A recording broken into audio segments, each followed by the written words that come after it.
What is up, RetroManiacs? Welcome to the Retro Card Chat Podcast. My name is Mike, and I am from Mike's Retro Trading Cards. You know, the Winter Olympics have started. I'm a huge fan. Aren't you guys a fan? I love watching curling.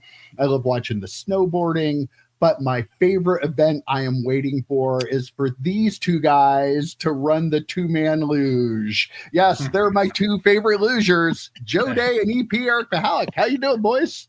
I see what you did there with luge and lose. I get it. I get what you did there. You guys on the two-man luge, that would be a sight. That would be a sight. Almost as good as ice dancing, I believe, if we did like tandem ice dancing.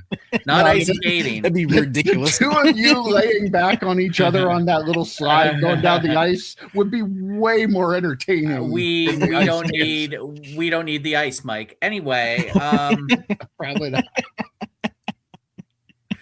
Lots of big sporting events. You have the Winter Olympics and insert team name here won the Super Bowl. How great is that? I know, what a game. Huge we should game. probably wait to talk about it maybe until next week to digest it a little bit more. In case people haven't seen it, I don't want to spoil it. They might have DVR'd it. Might TiVo'd it. Yeah. The TiVo. You never know. VCR, put it in the recorder. Definitely. You know, my grandfather's recording the Super Bowl to watch later. He's going to be very disappointed Caitlin Clark isn't in it. But yeah, so we should probably wait to talk about that. But what a great game. No matter, I won lots of money last night on that game. Yeah, same.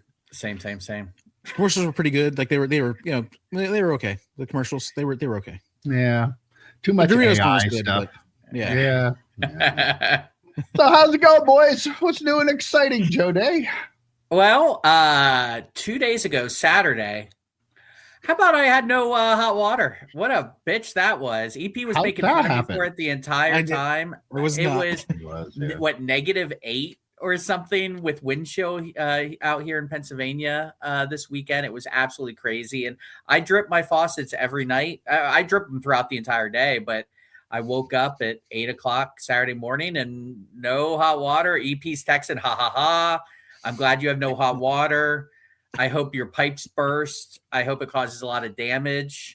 I hate you. It was brutal. And then some other things I can't repeat on air. Did you try to fill out another Applebee's survey? I must have. I don't know what it was. It was just residual from that. He was just so hateful about it. Joking aside, so I didn't do any card stuff. I felt unclean, forever unclean. When you don't get a shower. So no, I'm fresh today. We got the water back late Saturday night and I'm good. But while I was without water and couldn't really do anything except for be annoyed that I was without water. Yeah. And what I did is I watched breaks to get even more annoyed because why wouldn't I? I gotta, get the hate in there. Boys, have you heard of this product? Topps Marvel the Collector. Other than me bitching about it, I've seen a couple texts from you. Yeah, only the text from you, but I don't want to step on your story. This is a 3-card per box, 4-box case. That's what it comes in at. So it's like what, $20 a box? You would think. I mean, the value. It is right now on David Adams at $899.99 for 3 cards. The 3 cards you get, they're not all autograph cards either. The 3 cards you get a base card, which could be numbered down to a 1/1 because, of course, most of them aren't, by the way. So you get a base card. The second card is a mystery card. Could be this amazing encased sketch. 99% of the time, guess what? It isn't. It's just an insert. And then the third card is an autograph card. Now, I will say, saving grace on this, they are on-card autographs. Ooh, wow. I'm just fucking with you. No, they're not. Of course, they're sticker autographs. Of course, they're sticker autographs in a $900 box of cards. This stuff is, if you buy this stuff, congratulations on winning the lottery.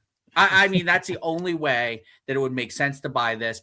Most of the autographs I've seen come out, like I was just doing a quick search before we started recording. The guy who played Namor, his autograph, $150. I was gonna ask what the checklist was like.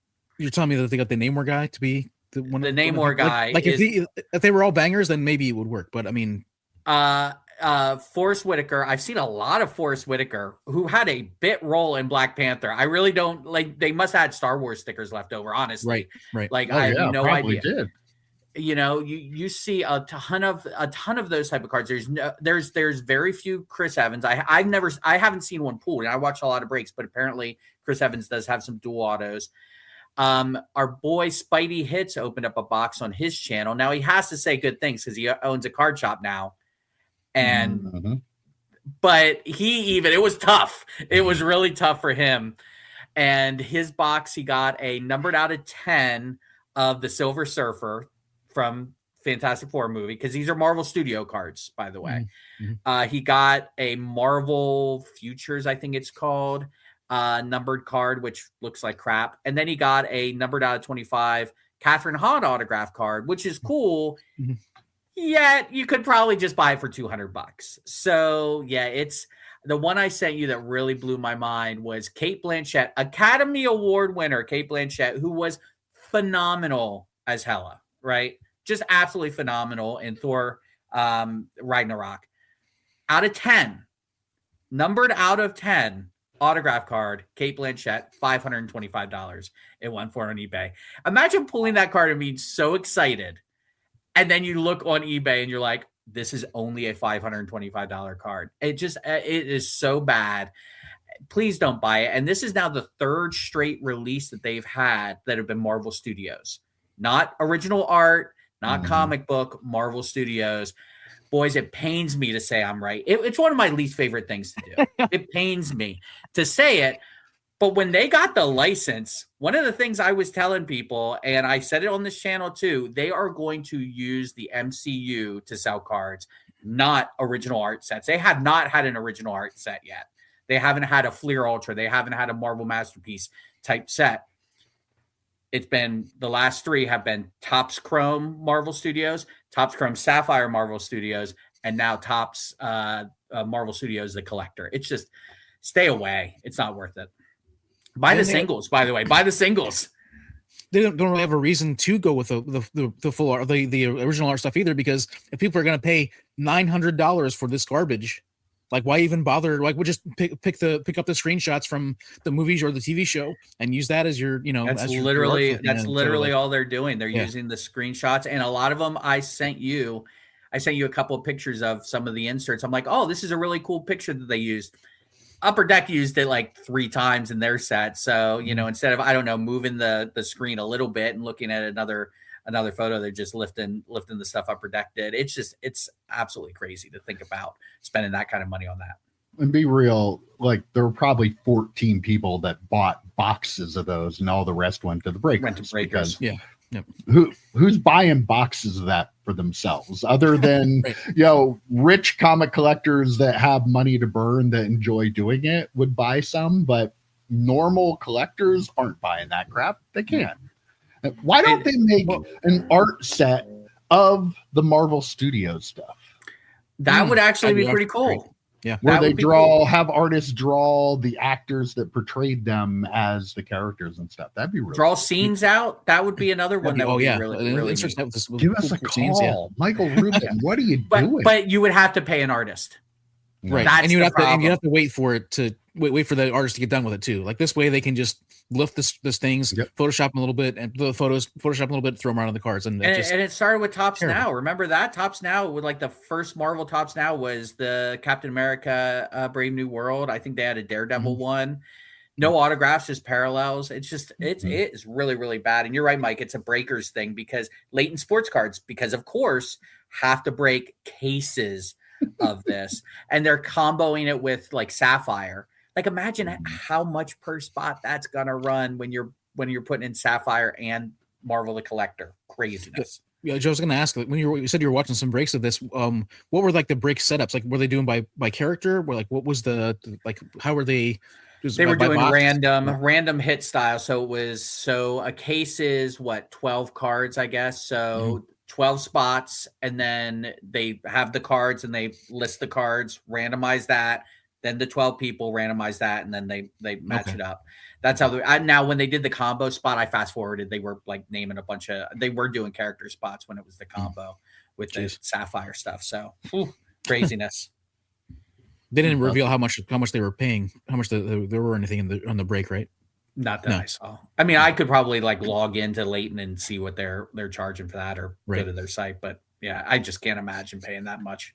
Yeah. EP sounds interested. Yeah, it does. Like, do you want to go halvesies on a KCP? If you won the lottery. If I win the lottery, yeah, maybe. What's new and exciting with you, EP? Well, Mike, I told you at the show yesterday, or at the card show on Saturday, that we both went to the card show Saturday. We'll talk about that in a minute, but I told you I have a story for you. And I've been toying with doing more lots on my eBay store as opposed to singles. And one of the guys that I saw do it, he started listing some lots, and like every month you get a new set of 250 free auctions or whatever auction listings you can do. And he was doing these lots as auctions, but it was like 12 card lots for $2.99 plus $1 shipping. So you're talking $4 total to ship 12 cards. And I'm thinking to myself, like, that's $5 shipping. Like, you're not making any money doing this, all these auctions. So I'm like, what's the secret sauce? What's his magic? And so Mike, we've talked about for your stack sales, and I've did it for my stack sales too. We've got the customers that from Brazil that we stack cards into card savers, and we're able to send. But I think our limit is like 8 cards, right? 4 per card saver. But this person, I got it right here. This was my 12 cards. Wow. And it is so simple. It's one of those things where when you're like, oh, of course, it is 3 cards per card saver with 2 card savers stacked on top of each other. So there's 12 total cards in there, but it's just two screensaver or 2 card savers. I've done that. You have? I've never seen that before. So. On a long envelope? Yeah. I think I was selling a World Cup, Panini World Cup cards, and someone bought just enough that it was a pain in the ass to ship all together. Right. But it was not enough to put it in a bubble mailer. And of course they didn't upgrade the shipping, which is an option. So I put I think I put them like 3 and 3 and laid it out in a longer envelope. I don't usually use the longer envelopes. I usually use like 5x7s.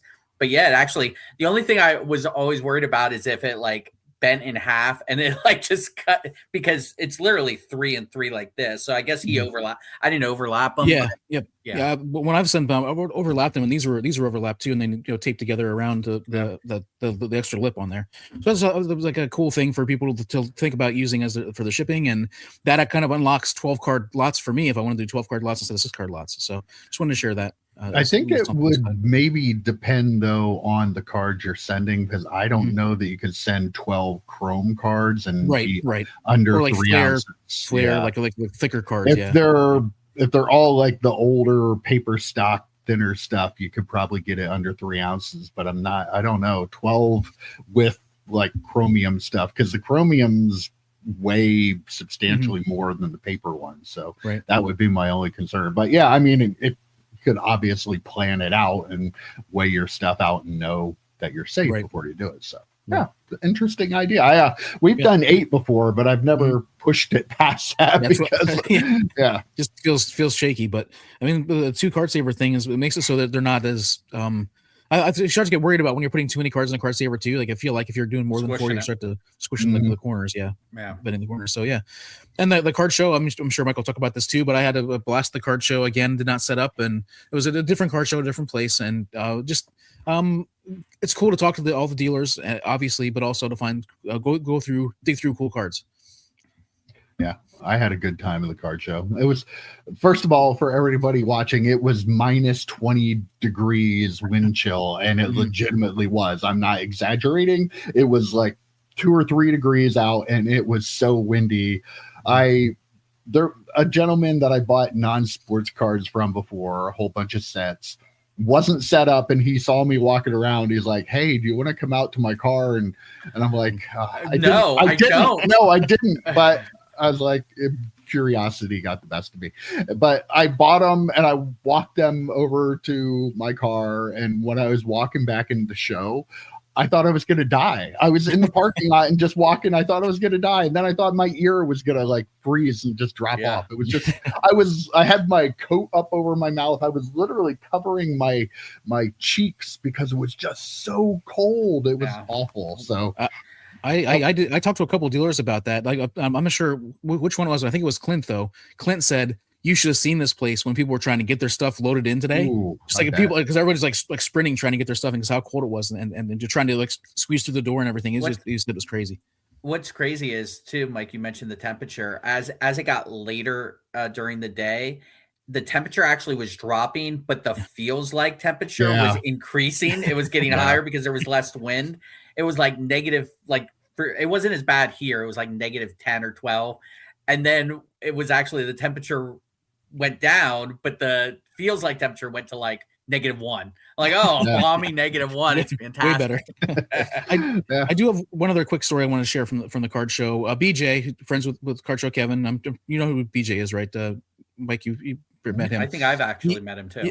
Yeah. So I was at his table. It was like the last table or one of the last tables I was at hanging out.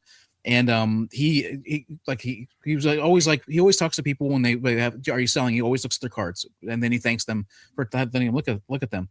And so this one guy, he's like going through, and I'm like going through his box, and as I'm listening to the conversation, and he says, "Oh gosh, EP, you got to look at this." And it was a 1990 action-packed Emmitt Smith. Now he is a huge Cowboys fan. Emmitt Smith is his favorite player of all time, but it was 1990 action-packed, graded, authentic signature. So the rookie action-packed card with a signature on it. And I was like, that is the most BJ card that could possibly walk up to your table. I was like, is that the most BJ card ever? And so he ended up buying, doing a deal for a bunch of cards, but also said, okay. And he keeps, as they're doing the deal, I was like, I also want to talk about this one. I kept saying again and again, I want to talk about this one at the end. I ended up getting that card. It was just a real cool moment to witness like one of those, like a core BJ card walking up to his table, witnessing the whole interaction conversation, and then him getting the card. Just a really cool moment. So he said that's going home and going in my case that I have on my wall. I was like, that's pretty awesome. Yeah, very cool. I put it in a slab bag, by the way. If he's going to display it, those do not protect you. They're not UV protected in those cases, in those PSA cases. I dropped $700 at the show. Yeah, well done. Did you win the lottery? Because that's EP level money if you won the lottery that you just dropped. No, but I sold a big football card stack, so I had extra money to spend. Yeah, I've got some stuff from Troy because again, he's right where you walk in, and he got my money before anybody else. So he only got $100 from me, but yeah. Had a good time there. And I did buy those cards, like I said, the old man that I walked out and checked out what he had in the car. So, man, he should have given you the -20 discount is what I'm hearing. Really should have. All right. Well, let's get into it. Oh, boy. Before we get into it, though, actually, Mike, before I forget. You could have said this before I said I know. I was like, is he? I didn't want to step on your toes if you were going to mention it, but we have a lot of content that Mike said at the beginning of the year, we need to have 4 shows a week. We've been hitting that, right? We've been hitting that every single week. We have. This past Saturday, we posted the top 10 Star Trek cards value for 2025. So go check that out. This Saturday, because it hasn't officially been recorded yet. So I don't want to officially say what's happening. But that's why I wasn't saying it. Maybe we should wait a week to post that till we know we have it in the bag. Well, we want to get it before the 18th.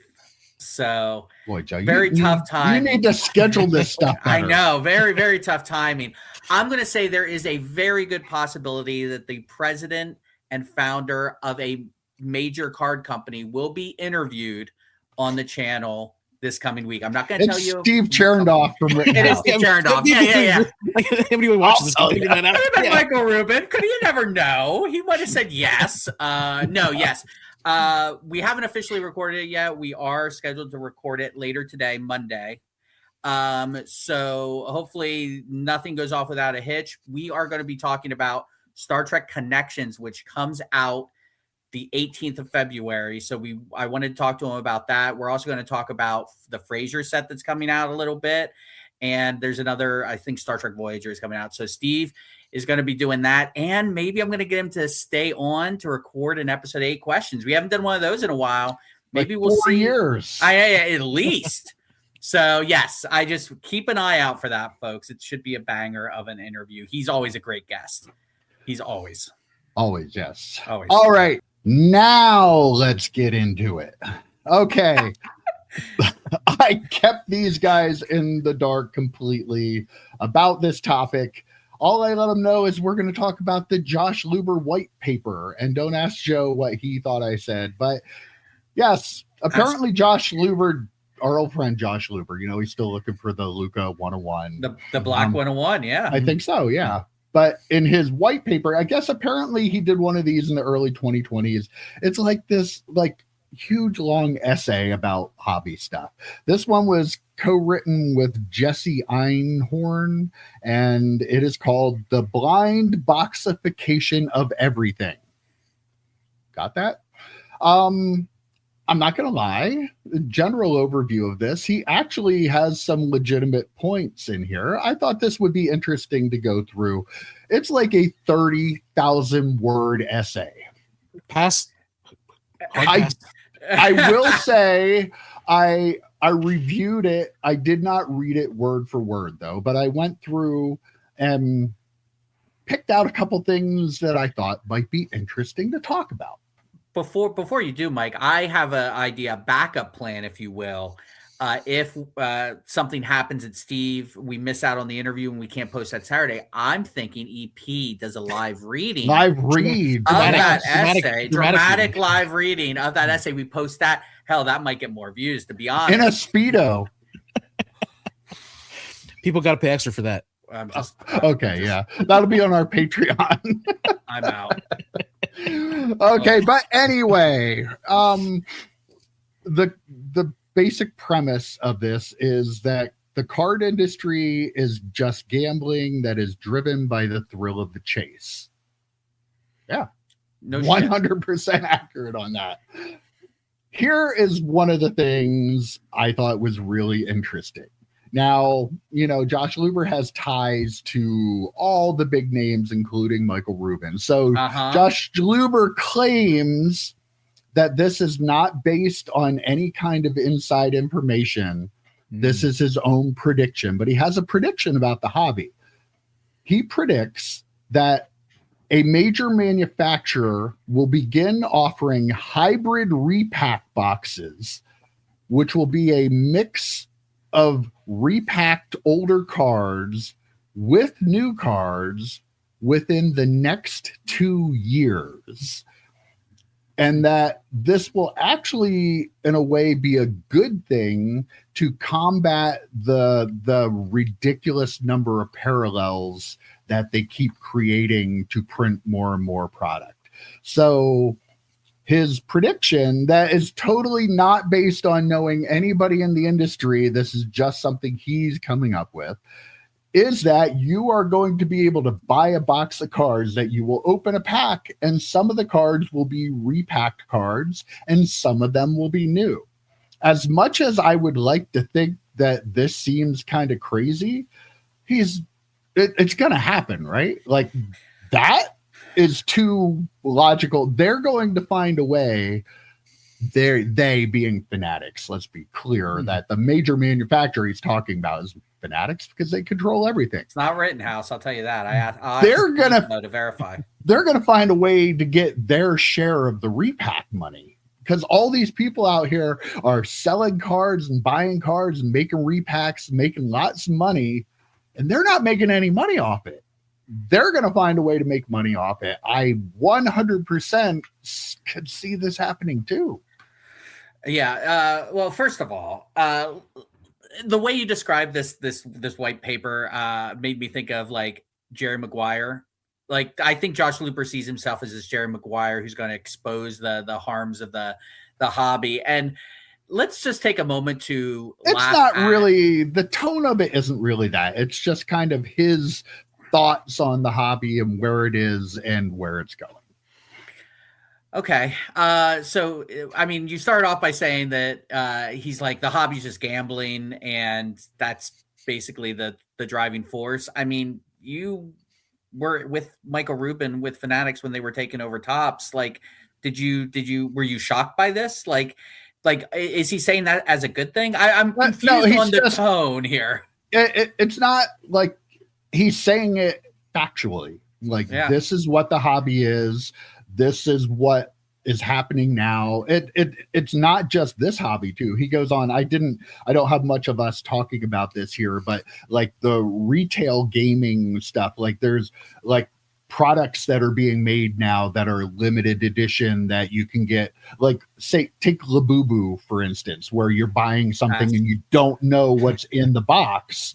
And like, companies are creating retail products that are done in the same way as, sports cards, where you're buying something and you're going to open it up and see what you get out of it. And that's just kind of becoming like the big thing in retail in general, not really commenting on it, just more so this is what it is, and these are the things that are happening, and that's kind of, it's not, he's just giving it factually, stating this is how he sees what's going on.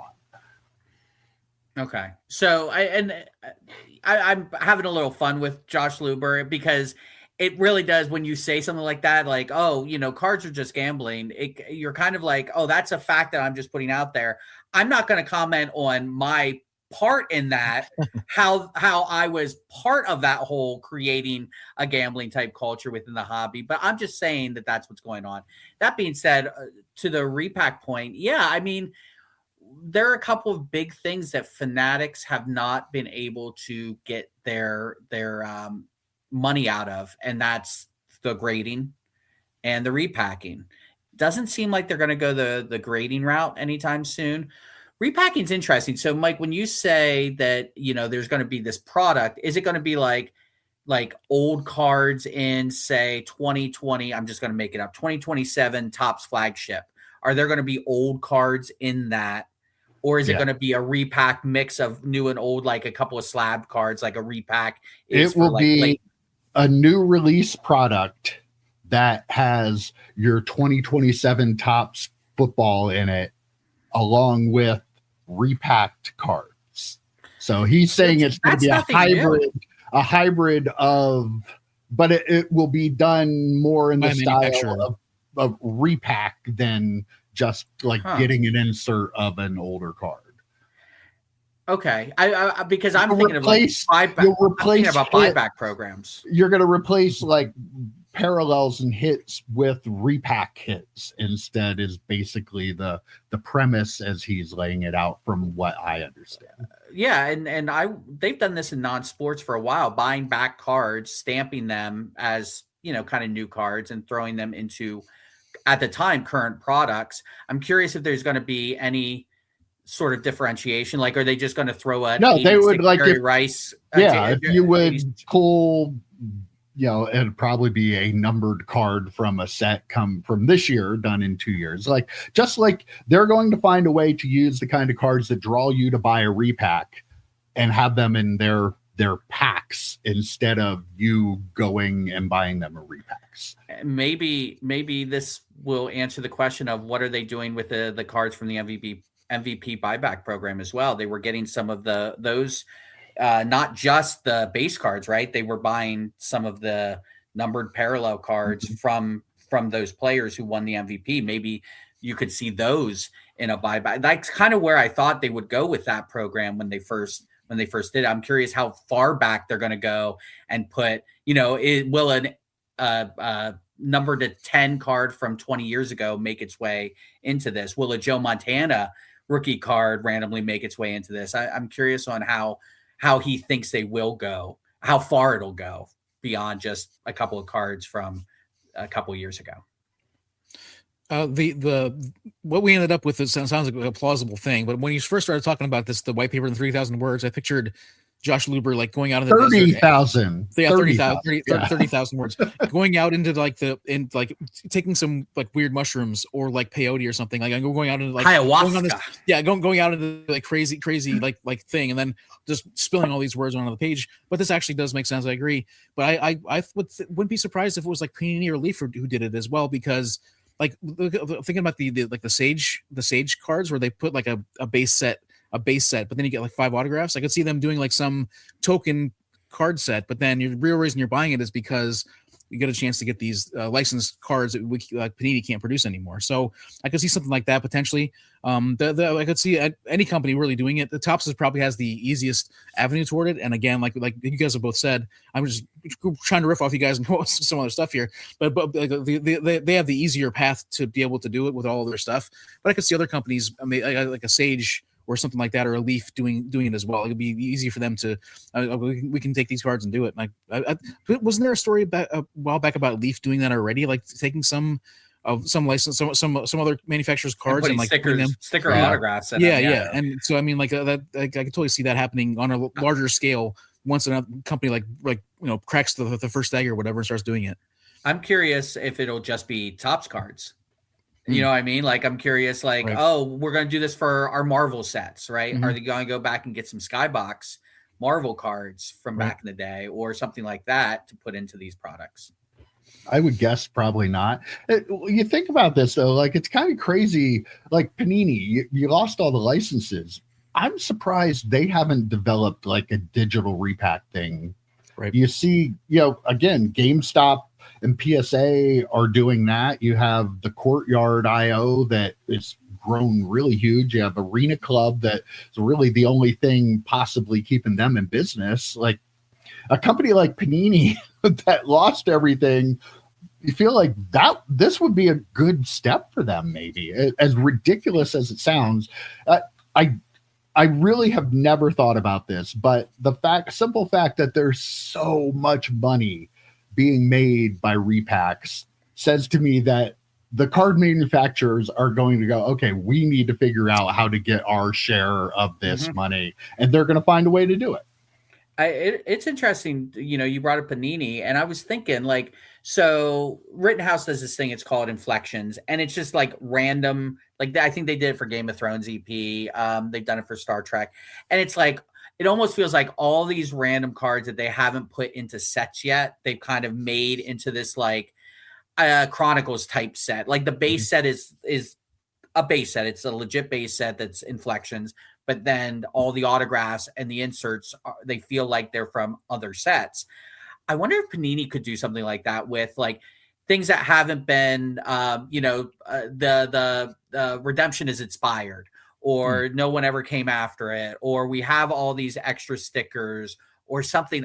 Is there something they can make, even though the cards are licensed because they're from like 10 years ago? Is there a repack they can make kind of like that, 3 cards in a set, and it's kind of like a repack, but it's stuff that was not officially released yet? I'm curious what the legality of something like that, because you have to think they have warehouses full of probably like some Kaboom style cards, some Downtown style cards, autograph cards that they could make into some sort of like Inflections type of Chronicles product. And how many filing cabinets full of unused autograph stickers too? Like you said, like they probably have a ton of those too. They're probably going to just sell them to Fanatics. It's fine.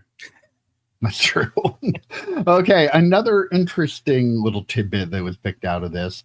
He said that kids get into the hobby by chasing cards and buying into breaks.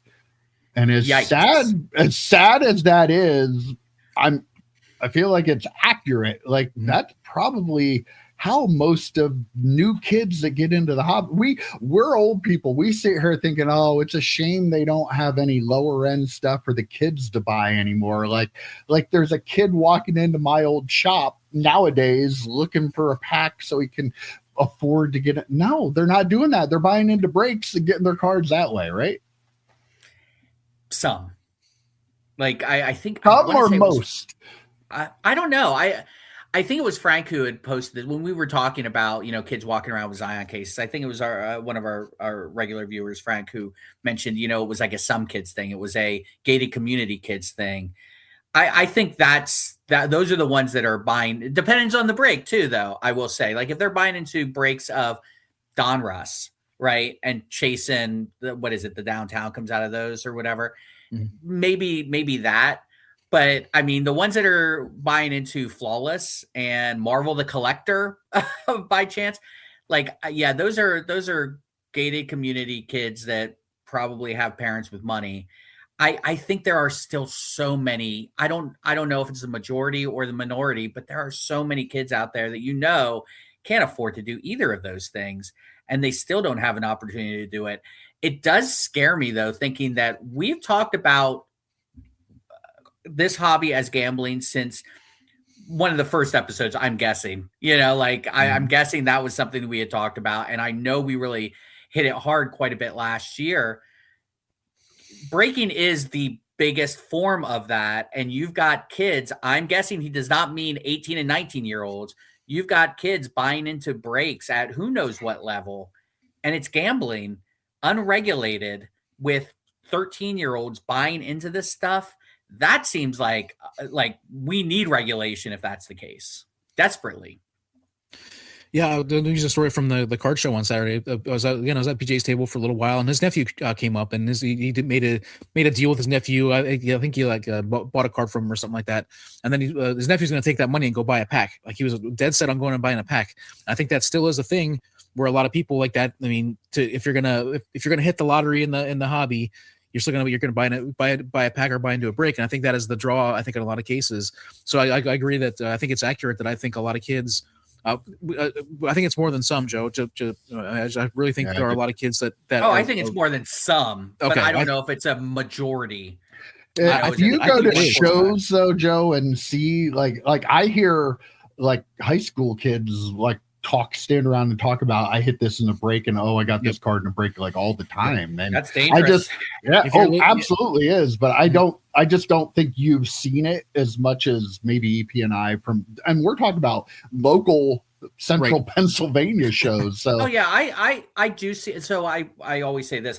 One of my guilty pleasures is Roth cards, and the amount of kids that come up to his table with $1,000+ cards and big Zion cases I skip past that part because it just feels creepy. But I definitely get that. But it's kind of like we always say, is the hobby Twitter really the hobby? Like, how many we see them at card shows or see them on videos? Is that the majority of what percentage of kids that are collectors do you think fit into that description? Is it 80-20? Is it 50-50? Like, what do you think that would be? I wouldn't be surprised at 80-20. I wouldn't be surprised. Yeah, I wouldn't either, especially, talking about kids that have gotten in since the boom. It's just, there's a certain way that you do it for kids of a certain age to get into the hobby, and I we're dinosaurs. I think where are all these kids getting this startup money though? Well, that's other thing. They're hitting one card on a break, and that's giving them access to a Zion case and more cards for in that card. And I think a lot of cases what's happening. I don't know how much money they're spending before they get to that point. That's the issue. But I think a lot of them it's just like a just like a natural, happen naturally by hitting something big on a break and spending a lot of money. Something that parents who drive BMWs are helping their kids with. Are we saying that kids whose parents, single mom kids aren't able to get into this hobby or let me rephrase, aren't in this hobby? Is that the assumption that we're kind of making, that those kids like me, Mike, I couldn't have afforded anywhere near, I probably EP as well, but I was jumping into snow piles to get a pack of Collector's Choice. You wanted to jump in that. I did. I needed a reason to do it. That means it wasn't -20, that's for sure. But but in all seriousness, I mean, I couldn't have afforded anything like that growing up because I didn't have Graham, will you buy me this break spot? Maybe for $20, maybe, but not for what we're talking about. It's all relative, though. Yeah. But I think a lot like you use Donruss as an example, but I mean, like even Topps flagship and Bowman, like even I'm guessing even Bowman flagship, depending on the kind of break you get into, there's ways to get into these things for $20 or $50, and that's what we were spending on a box back in the day. You know what I mean? You're spending $50 on a box of Bowman or a box of whatever, and now you don't get it. You don't get a full box for $50, but if you can do a break. I couldn't afford that $50 box until I started working as a busboy. I mean, same. All right. The one other thing I picked out of here I want to talk about. Now, this is a little above our level here, but he introduced the concept of truly collectible cards, or as we'll call them from here on out, TCCs, because why wouldn't you call them that? The truly collectible cards are inaccessible cards that you can't just buy anytime, anywhere. These are the true trophy cards of the hobby. Didn't we used to call them Grail cards? Well, Grail can mean different things to different people. Yeah, He's talking like for the investors, investment level on this, that, and he's right. There are certain cards that just don't come up for auction. You can't go buy that card. I want to buy this card today. There's a lot of cards you can go find a copy. Other ones you can't. You might have to wait 5-10 years for one to come up. He actually approximated that there are 50,000 unique cards that are worth more than $100,000 in the hobby. And that's just unique cards, because like a Michael Jordan graded a certain level is worth 100,000 plus, but there are multiples of that. So he's differentiating between these truly collectible cards and all the other investment stuff like that. And he said that in the future, that the only hits that will appreciate in value, the only ones with real collector investor value going forward, will be that order. truly collectible cards. All the others will simply be poker chips. Though he's saying there's a lot of value, a lot of cards that are valuable, but they're really just your poker chip. You get that, you sell it. It's not a card that a true collector, a true investor, somebody that's putting their serious money into the hobby, they don't want that Ohtani out of 25 that's worth so many thousands of dollars, because there are multiple of those. Or you could buy this other Ohtani from the next year, or the other Ohtani from the year before that. Whereas these other cards, and we've talked about this on a different level, like, you know, how much is stuff going to be worth? Even things that are valuable now are just valuable. They might not be super valuable to collectors in the future, but unless you are one of the up, that's why you have all the rich people with all the money coming in buying these cards, because they know they're only going to be available certain amounts of time. And like you see with Mr. Wonderful, you buy a card, you have it, you can tell people what it's worth. And sadly, that's pretty much true. You can. EP, do you happen to know what Mr. Wonderful's finishing move was back in the day? Paul Orndorff? No, I don't know. Pile driver. Oh, okay. It was the pile driver. Yeah. Anyway, that was his. Yeah, that's back in the Jerry Lawler's finisher was the pile driver as well. Wow. Mike's like, Jesus, how do we get out of this one? I will say 100% accurate. As long as he's, again, and you pretty much said across these 30,000 words, he was just saying factually, not saying this is a good thing or this is a bad thing. He was just laying out what he thinks is going forward. It was kind of like a state of the union, a state of the hobby thing. Yeah. I don't disagree with him. I think that's 100% true. And, you know, we saw it with the 101, the Kobe and the Jordan dual logo man autograph card. Those are those truly rare, truly like investment pieces, and it sucks and it's gross and it is what it is. And we can add a little bit of our flavor to it and say how terrible it is, but it's the truth. It is absolutely, you know, the green PMG Jordan, you know, things like that. Like there are actual just pieces out there that are just so you broke the seal on using this word, so I'm going to use it again, ethereal, right? There are these ethereal things that us and the people that watch us will never have, but they're not for us. And the ones going for, like, they weren't as not for us when they were made, right? Because you could get a box of Upper Deck Exquisite for what, like $500 when it first came out. They were attainable then. Once they became unattainable, and once they started making cards fresh out of the printing press that hit that unattainable level, that's when this hobby went from, if you want to be part of that world, you better have a massive bank account, because folks like us are never gonna be in it. You know, I have that Robert Downey Jr. Iron Man card, and I think it's absolutely ridiculous that I own that card. Absolutely ridiculous. And that is a penance of what some of the low end massive cards are worth. So, truly collectible cards. Truly TCCs, if you will. Exactly. Please use the right term. I need to use that right terminology. But yeah, these did he use the term? I mean, he's getting as red as if Josh Luber did a Applebee survey. Did he refer to it as true collectors though? Yeah. Did he say that that's the issue paper? No. Okay. He doesn't say true collectors. Okay. No. Okay. Because you said it, and I didn't know if you were quoting something he had put out there. Real collectors. Or whatever. Yeah. Not true. Did he use? Okay. So he used that real collector term. I disagree with that. I don't think you can define a real collector by being able to buy a card that only one person can afford or two people can afford. In his defense, he's talking about like the investor collector, not like.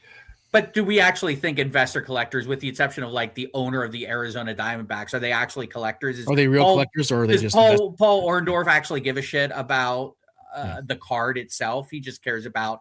He's a true collector of money. He doesn't care about the card, but I do think there are some of the people that have money that care about the card. Like it's some are just money, some have money and like the cards. I'm sure it's both. So yeah, I feel like you kind of like hit on it a little bit, Joe. I feel like they're like he's thinking in terms of the people that live inside of his bubble, like those kinds of people as collectors. I think the majority of people that are watching this show, they'll never strive to buy that one-of-one Jordan Kobe logo man card. Like they're not like they're like us though. That's an ethereal thing. They'll never reach for it. And Josh Luber's thinking of the people in his bubble that can't afford it and are going after it. And I think that's an important thing to look at. I also was wondering, the mushrooms were going really hard when he came up with that 50,000 unique cards number. Like, who thinks about that kind of stuff? But apparently he does, and apparently 50,000 unique cards. So anyhow, and then also whoever he paid to do research thought about that. Right, ChatGPT probably. That must have been the Jesse Einem guy. He feels like someone who was probably doing the research. Yeah, sounds like it. And I need to address one thing. People, you got to stop it with the acronyms, okay? People don't know what the acronyms mean. As somebody who works at a newspaper and deals with a lot of press releases, all of your internal acronyms that you guys use for everything, nobody knows what any of them mean. You can't be using them like that. I agree with. We use a lot of acronyms at my place of work. Yeah, but we clearly just defined it. So now, because of the reach of our podcast, everybody will know what a TCC is. A TCC. I actually totally forget what it is now. It's card. The last C is truly collectible card. Collectible card. Okay. Yeah. Well, there you go. All right. Well, one thing though, like EP. If somebody like us gets one of those cards, it's a poker chip to us, though. That's true. Yeah, that's kind of what his point. Like, certain level of collectors want to hate that as much as we do, but there is a certain level of collectors where those people are in it to own these pieces for investment purposes. Regular peons like us, if we get them, it's just a poker chip. We sell them so we get money, and those people are the ones that collect them to invest. Yeah, I'm curious though of that. So he's saying there are 50,000 TCCs out there, right? No. Those are he was kind of using that as a point to show why the TCCs are truly collectible cards are truly collectible, because there are so many cards that are worth $100,000 or more, but that alone doesn't make them tough to get, because it might be $100,000 card, but it might be one of a player that goes up for sale every year and might be passed on just from person to person. So they're cards. Did he say what the next level is? Like, how many of those did he feel that were he didn't. What's the acronym for that? Whatever you want it to be. So, all right. Well, let's move on from this, because I really want to talk. I'm so excited, guys. Okay. I've got a lot of Panini news here for you. Two different things I want to cover. I love Panini. Panini, guys, they are going to continue producing basketball cards. Woo! There's a win for the collector right there. Fanatics has just taken over everything. They've been so terrible that Panini needs to come in and save us all. They're going to do it. They're releasing 2025, 2026 Donruss basketball. It is going to have a mix of current and retired NBA players, women's players, and college players. They're not just giving you NBA, they're giving you all of basketball in one product. 3 autographs per box, not one like last year. 3 autographs per box. Panini, thank you. Thank you for saving the hobby. Donruss basketball. You joke, but yeah, I mean a little bit here, right? I mean, first off, let's just discuss what Jeff Wilson will think about this product, because he totally did a 180 on products that were not licensed last year. So thank God he's not going to change off that position. I guarantee you he will say, yes, I do love unlicensed stuff, even when it's not from Fanatics, right? I have to assume that he will be 100% behind this product because of that big face turn he made last year. He won't go heel again. I really doubt that.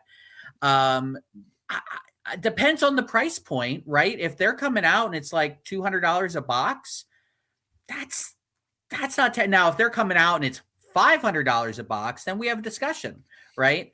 But it really, at the end of the day, this depends on the price point of the product. And I mean, if unless you're going to be totally okay with only getting Fanatics cards, if you don't want to get retro cards, which we encourage people to do all the time, go back to that era, go back to 10 years ago even, and collect cards from then. If you're dead set, you want new stuff, you want new product every year, this might give you that option. We're kind of making fun of it a little bit, and we should, because, you know, they're just trying to hold on. They don't care about the collector. They just want to be able to make money. Hopefully the product is a reasonable enough price that, you know, people can enjoy something new-ish. And anyone kind of making fun of, oh, they have a bunch of old players in it. There were Barry Foster autographs in Topps Chrome last year. So shut the hell up. And keep in mind, and I love Barry Foster. Because of the group licensing, they can't have more than 6 current players like in that. It. So, we learned that from Des Bryant. So there will be, yeah. So I believe there will be probably up to 6 current NBA players, and the rest will be. And I bet you they have a couple of exclusive, and we're going to talk about some exclusive autograph deals that they have here, and with the next story, I would guess. But like, there are, I'm guessing, I think why do I want to say Curry has an exclusive with them? I think they do have. I think they do have decent exclusive. So again, if you just want to make the chase for an autograph, you don't really care about the uniform, why not? And the college stuff and the women's stuff, that's going to move product as well. I wish I was in the boardroom when somebody came up with this idea. Why don't we just do all of it? Just put all the basketball in. Why don't we just do it? I mean, like you said, they had the WNBA license, and that's going to be a pretty big driver with Caitlin Clark again. Again, people talking about her a lot, even at the card show yesterday. Even though she's not playing right now, and she finished the year hurt and stuff. Like I mean, there's still still a very important part of the hobby, and I think that's going to be huge. As far as the unlicensed stuff, I mean, nobody really likes it, but like you said, Joe, if they come in at the right price point. With Jeff Wilson likes it. I'm sorry, I need to correct you, EP. Okay. Jeff Wilson loves it now, so Wilson, right. He does. Okay, right. So, but they come in with 3 autographs and it's reasonably priced, and they have decent autographs in there. I can see a lot of people getting excited about this. I have to say though, when Mike started talking about this, the Nickelback song popped into my head. If the hero will save us. Photograph. Nope, not that one. Every time I do, it makes me laugh. When the title hero is the one I was thinking of. So, but anyway, that popped into my head. I was like, Panini's going to come in here and save the day for everybody. So it's funny. The players on the box too are all holding basketballs over the logos. Yeah, it's fantastic. Hey, that's. I mean, hopefully they do a better job of the unlicensed stuff than Top. Like some of those photos Topps was putting out were really, really rough. Mm-hmm. Yeah. And by the way, on your bingo card, check Joe Day sings Nickelback. Make sure you mark that one down. Going to be demonetized again. Okay, that's not the only thing Panini is doing for us. They are also going out with a bang with their football products.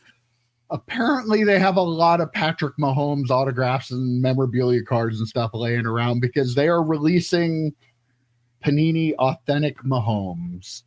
You are to get 3 autographs per box, and it's only going to start on the Dutch auction at $25,000 a box. What's it going to sell out at? It's going to sell out at 15. I think 15. I think 15 as well. I mean, but I wouldn't be surprised if it was 20 though. Right? I mean, there's not a ton of Patrick Mahomes autographs and stuff out there. So, I mean, if you have a lot of money to blow, this is a product to blow it on more than any of the others, I think, because you're going to have stuff that there just isn't much of. I'll tell you this. Give me this. Let's just say it goes at 15, right? I'll even say 16 for easy math. Let's just say it goes at $16,000 a box. Would you rather have this? And it's still fully licensed stuff, correct? Mm-hmm. Would you rather have this? Yes. Or 2 boxes of Mercury? Yes. No. You knew exactly where I was going with that, right? That's not even close. It's not even close. Those boxes of Mercury were going for $8,000. It was all unlicensed stuff of a player who could be great. I don't follow basketball. I understand he's having a great season, I guess. But like I don't really follow Wemby. But again, give me this licensed. I'm guessing it's on card autos. They do if it's flawless style, if it's immaculate style, national treasure style. And they do have the exclusive rights to Patrick Mahomes. So you're not going to find him in Topps products. It is absolutely ridiculous. And I beg you, do not go out and buy this. I beg you, don't do it. Why? Because you could spend that $15,000 on an RPA. I'd probably rather have that. But you know what these boxes are going to be worth in 5 years? They could be. I'm saying like don't go and $50,000 a box. Don't go and open it. If you're don't open it. Yeah, that's you buy fine. It, just keep it. Yeah, keep it sealed, right? For sure. That's my 401k. I was going to buy a couple of these. Sweet baby. Wait, do we have channel money? What's the channel money situation here? We don't have that much. Not that. People keep watching. Watch this video a lot. Yeah. Please, just on loop. Buy a sweatshirt. So you've got buy 12 in each size. So you've got the $25,000 high. You've got the $12,000 low. Panini is not in the power position that Fanatics is, so they can't force breakers to buy this. I'm going to watch breaks of it though. As many as the breakers get, I'm sure Leighton will have some of it in their bigger breaks. But yeah, this is huge. This is going to be a huge product. And yeah, give me one of these over 2 of those Wemby Mercury products for sure. Yeah, perfect comparison. What was the price of the Caitlin Clark set they did? Do you remember what the price of that was for us? It started at 30,000. Okay, I thought it started as with like it go down to I think it sold out at 8. 8, okay. Yeah. And you guys won't let me buy it. No, it sold out at 3. And that's why I said 2,500. Yeah, I thought okay. You guys wouldn't let me buy it with our money we had. Idiots. Yeah. All right. I think I talked last week a little bit about a Tiger Woods autograph that was that last week at a birthday party. Last week or the week before. Whatever. I talked recently is what I should say. Yeah. I have to tell you, I got one on eBay, guys. It was only $27,600. I joke, it wasn't me, but it did sell for $27,000. No, he was the seller, not the buyer. He was the seller, not the buyer. Yeah. But that's not what I want to talk about. What I want to talk about is Upper Deck is going to release a 25th anniversary golf set. And Tiger Woods is signing 25 buyback rookie 2001 Upper Deck cards to be inserted in it. They will also have a parallel set of all the Tiger's tails and the 2001 base set that are all buyback cards numbered to 25 that they're going to have the 25th anniversary stamp on it. So a huge golf. I might need to get some of these. I was going to say case for the channel is what I'm hearing. Wow. Might be. What's the price going to be? I have not seen what the price is yet, but I think it's just the regular Upper Deck golf. So I don't know. It's only 25 Tiger autos, so it shouldn't drive it up crazy. But again, instead of just making one of something, they're 25. So it'll be a really good card that some people have a chance to get instead of one person getting the one card. Wait, you're saying Upper Deck cares more about the collectors than Fanatics? Mike. Maybe. I didn't say it. I didn't say it. But yeah. That's awesome. Oh my gosh. I do want to first. I want to circle back to the Tiger Woods birthday party card that sold. So I wanted to wrap it all into. Yeah, that's good though. I this is a fun topic for sure. This is the feel good topic of the episode. I think. I will say I mentioned this. No, that's coming up next. Oh, we have not been told about this. We were joking about Mike was going to this party. He was going to get one of these cards. And then one showed up on eBay and got sold. And I didn't notice this until I looked at it. It's numbered. They're numbered. So I guarantee you Upper Deck knows who sold that, or Tigers people know who sold that, and they will not be invited to the next party because they're clearly selling their party favors. They definitely checked that one off. I guarantee you they were not random. Card number 1 went to this person. Card number 2 went to that person. As for Upper Deck Golf, this is awesome. I mean, 25, like a legit chase. Now, Upper Deck will probably print it to the moon for sure, but like the rest of the stuff sounds a lot of fun. I'm guessing they'll have other autographs in it as well. It probably just won't be Tiger. There'll probably be current players in it. But yeah, this is something where, depending on the price, go buy a box, have some fun with it, relive 2001 when we were opening up by the box. We were opening up cases of this stuff. Yeah. And I mean, it's really cool that they're using that card, that iconic card that I would say in 2001, when you looked at this card and how many were coming out of it, it kind of felt like the 89 Griffey, didn't it? Like you're like, a little bit. They were just falling out of boxes. They wanted to make sure everyone had a chance to get that rookie card, which was really cool. So yeah, I'm excited to maybe buy a box or two of this.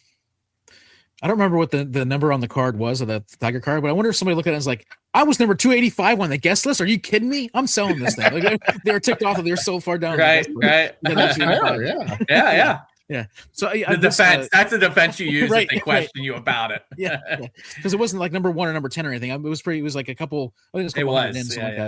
Yeah. So this Upper Deck golf, I didn't buy them. I bought a couple packs of golf back in the day. I wasn't buying quite as much as you guys did. You guys were more into I respected the players and stuff, but I wasn't into it as you guys were.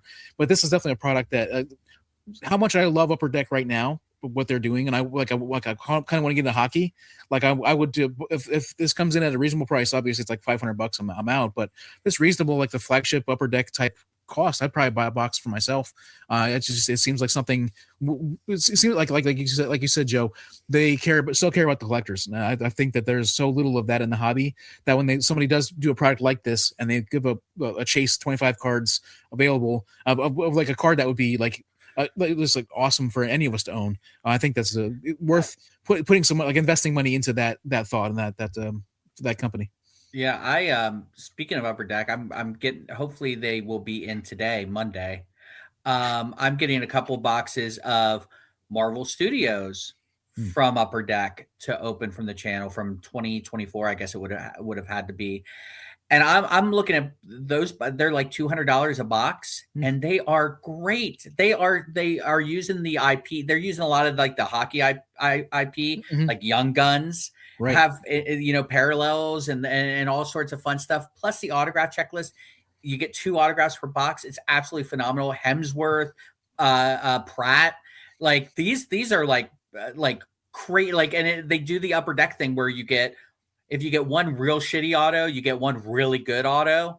And then if you get 2 you could either get 2 good autos kind of thing. Like I haven't been disappointed watching any of the breaks in any of the boxes. It really does feel like Upper Deck is doing their best to not make the hobby experience suck for collectors, which I know it's like down to like 2 or 3 companies that do that now. We talk about Fanatics a lot. We talk about Panini a lot. But man, it's nice that Upper Deck is actually getting some products like this out there for people. What would Fanatics charge? What would Topps charge if they had a product like that? It was like $600 box, right? And like 600. Well, yeah, I'm going to make the point when I open them up that Topps Chrome Marvel Studios, when Mike, you said they started to come down. They're like $350 to $400 a box Yeah. for hobby. I think Sapphire is still like $700 a box. So that, and you're not guaranteed an auto in either of those products. Yeah, I was saying though, if you're at the guaranteed autos with those names, Marvel the Collector EP. It's Marvel the Collector with better autographs. Imagine Marvel the Collector with better autographs. That's what that cost would be. So, all right. Well, you wanted a feel good story. I wanted to let you guys know that Complex, the card, maybe they do the whole like videos with the different people shopping for sneakers and stuff like that. They also released the M&M cards last year. I bought some of those. They are releasing a Kim Kardashian card. So yes, there you go. $24.99 a card, or $5 for $100. There's a limited edition ice foil for $49.99. But sorry, guys, already sold out on that one. There are 21 total autographs, a 1 of 1, an out of 5, and an out of 15. So possible autographs in it. I know you guys are excited. You wanted a good product. Talk about companies that care about the collector. Complex, right here. Kim Kardashian cards. I'm sure there's a market. I'm sure.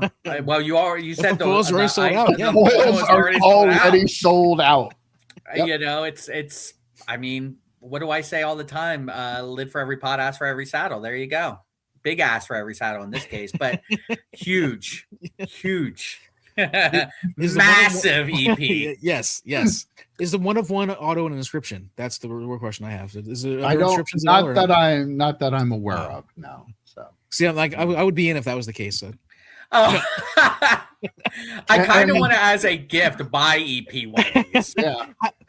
So they're going to be print on demand, $25 a pop for. That seems like. I mean, that seems like even more than tops now. Seems like I guess it is a star that doesn't have a lot of cards out there, so maybe that's and also EP, like some of the Tops Now cards we were just talking at the top, they don't have autographs. You don't have a shot at autographs. You know, the kind of pop culture ones, some of them do, some of them don't. You look at the Marvel ones, they didn't have any autographs, and they were charging what $15 per card or something like that. You got a chance at least at an autograph. Not my bag again, but there are worse ways to, I guess, spend what $25. You said, Mike. So here's what we should do: so $25 a piece, or five for 100, right? Yeah. We should get 50 of them and send them all to get graded right away. Just get them in, send them all to get them graded right away. Be the first ones to get them graded. The first ones to get them graded, get them back. Yep. I say we get them graded by BGS. Get them back quicker. Then we wouldn't be the first ones to get them back. Yeah, that's. I mean, I got the M&M ones, and I was lucky enough to get one out of 100, and that card's like a $300 plus card. I haven't sold it yet. I keep forgetting that you meant M&M, like, you know, what's his real name? Marshall Mathers. Marshall Mathers. At first I was like, does he mean the candy? And then I remembered you had bought that's legit. I'm like, I'm not known for my music knowledge, unless it's Nickelback, of course. Wow. How much time do we have left here? You gonna let Joe sing us out? He's gonna just sing Nickelback? Yeah, I'll sing. I got something I want to get to at the end, but I want to go over this quick. We didn't get a chance to talk about the Topps Chrome Mega Box fiasco with the blue X-Fractors. Mm-hmm. They were supposed to have in the mega boxes X-Fractors that were blue. It says it right on the side of the box. Well, they didn't have them in it. They just didn't make them, didn't put them in there. At first, they really just said, we apologize, they're not there. But they are going to do an exchange. Now, people thought, oh, cool, I will buy up. Some people were buying up regular X-Fractors to send in to get the blue versions of them. But this is unclear. It's not confirmed, but there's some confusion about what they're doing because there were screenshots showing Topps customer service telling people that the cards they send them back would be replaced based on current market value, and they may not receive the same player. So there's some confusion now. If you have the Cooper Flag Silver X-Fractor, if you send it in, if you're going to get Cooper Flag Blue one, or if they're going to send you some, I don't know what else would be the same market value as him. You would think they'd at least have to do him, but I don't know. They're apparently not you're apparently not guaranteed to get the same player back that you send in. Maybe they meant it at lower levels. They'd have to send the star players in, right?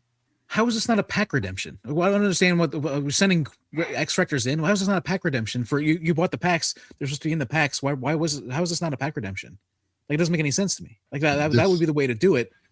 Maybe people threw out their packs before they knew they were going to replace, because the initial story came out like 2 or 3 weeks ago, and now it's just recently that they said they were going to replace them. So that might be why. Wait, I'm sorry. Why are they replacing them? They weren't because they weren't in the mega boxes. It said on the packaging, look for blue extractors, yet there were none put in it.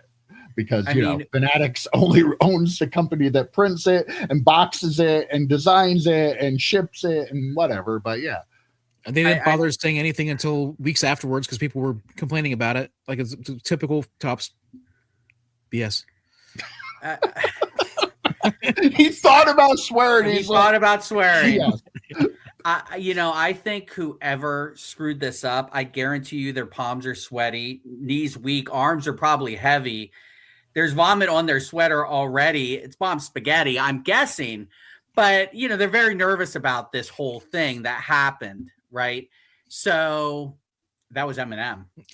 It was. Did you catch that? Yeah. Joking aside, I think this is probably like a legalese thing, because we opened up that case of Batman Metal, and remember the purple parallels were all jacked up. And I, reached out to their customer service, and they basically said the same thing. We can't guarantee. And we had a Batman purple one, which was probably the more valuable one, obviously. And they didn't send us a Batman one back. They sent us a Bruce Wayne and a couple other cards to make up for it. So I'm guessing in case they don't have that, but again, if you didn't put them in, they should be there, right? I don't know. Yeah. Right. So, but this, how many times are they going to forget to put shit in a product? Since when they first took over, they forgot to put the rookies in something. Now they're forgetting to put the blue X-Fractors or whatever into this product. Like you said, Mike, they own the means of production. How in the world are they not getting this right? And, people would complain about Panini's quality control. And, I get called a Panini fanboy all the time by EP erroneously, but Topps is the one, Fanatics is the one who owns the printing company that makes the cards not up to the standard of quality control. Our Fanatics fanboy is going to be like, must be Panini's fault. I can't believe Panini did that. It's just you own everything. How are you screwing this up so bad?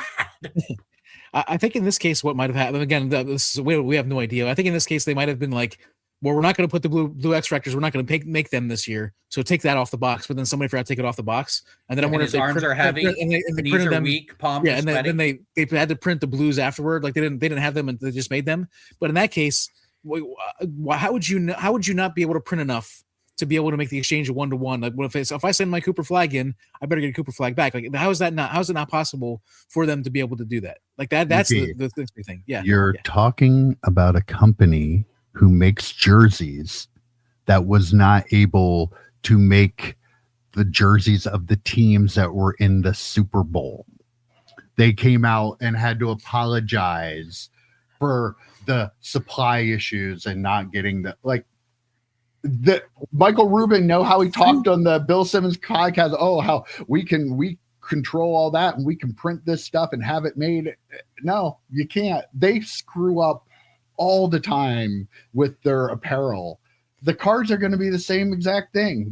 They don't care. They literally do not give a damn because it doesn't boycott this. This is what Fanatics does. They buy up the whole industry and then they can be shit because you don't have any other options, which, I hate to use the monopoly word because it's not a monopoly, but this is why we have laws to try to keep stuff like this from happening. But they're allowed to do it everywhere. They just do. That's Is Michael Rubin a great business person? Well, he's smart enough to know that if he owns everything, you can be absolute shit and you're still going to make money because people don't have other options. So if that good or not, I don't know, but that's what they are. So in cards, they're going to be the same way. Oh, sorry. Right. When this product comes out a year from now, do you think people are going to remember and say they didn't put the blue ones in? They're just going to keep buying this stuff. And I'm not afraid to use the M word. I've been calling them a monopoly since the jump.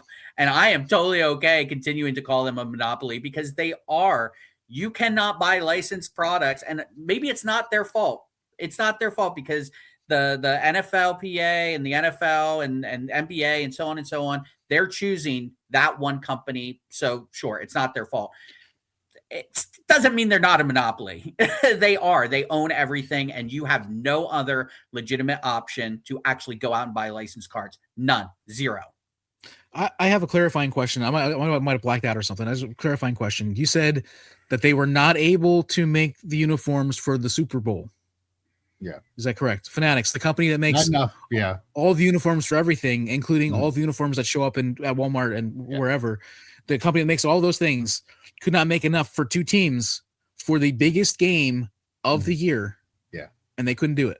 And but they're sorry. Oops. You just said, oops, sorry, can't do sorry. it. That's we'll do better in the future. Sorry, we'll do better in the future. That's what they always say. Okay. All right. I got to move us on here a little bit. I got a question for you guys here before we wrap things up. I like to test you guys. Nat Turner had a little tweet that he put out with a little bit of information about the 1986 Fleer Michael Jordan. There were 3,285 of the cards submitted to PSA in 2025. What percentage do you think came back inauthentic? Ooh. So 3,285 were submitted. God, I kind of want to say half. 15%. Okay. EP, you locking that in, Joe? Locked in 15%. Okay. I'm going to bet the over. I say like 2,000. 2,000%? No. 2,000 total out of 3,200, whatever percentage. I'm asking for a percent. So you're looking about 65. 65. Yeah, okay. 65. Yeah. Joe's actually closer, but it is 24.99%. Wow. 821 out of the 3,285 submitted were sent back as inauthentic, which is actually a 3% increase from the 2023 numbers. They didn't have any 2024 numbers listed, but yeah, there are still a ton of fake Michael Jordan cards, and people are still getting duped by them, and they're still trying to grade them. Almost 1 in 4 are fake. Yeah. Or PSA screwed up, which is completely possible one way or another. Oh, yeah, I was going to ask how many of those were graded, actually got graded that were actually. I was going to say, like, if the number they're admitting to is 25%, it might be closer to 50 for all we know. And or they're sending ones back like they did with eBay authentication. They're like, oh, this card doesn't look right. We're going to send this one back. So yeah, that number is what he's telling us. God only knows what the real numbers are. Well, there you have it. Hopefully next week I'll have the numbers of how many of the star cards were sent back for being graded. He teased that he's going to give those numbers, but as of the time that we're recorded, he still had not put that out. I'm like, you can't say it and then make people wait a couple days to find out. Like, I don't care about anything else that Turner says. Building anticipation. All right, guys. I think we went a little long this week. I don't know. It feels like it, but I'm tired. I'm old. I'm out of here. That was a pretty good chat this week, and I will see you next week. Take care, guys. How did our eyes get so red? And what the hell is on Joe Day's head? See ya. Adios.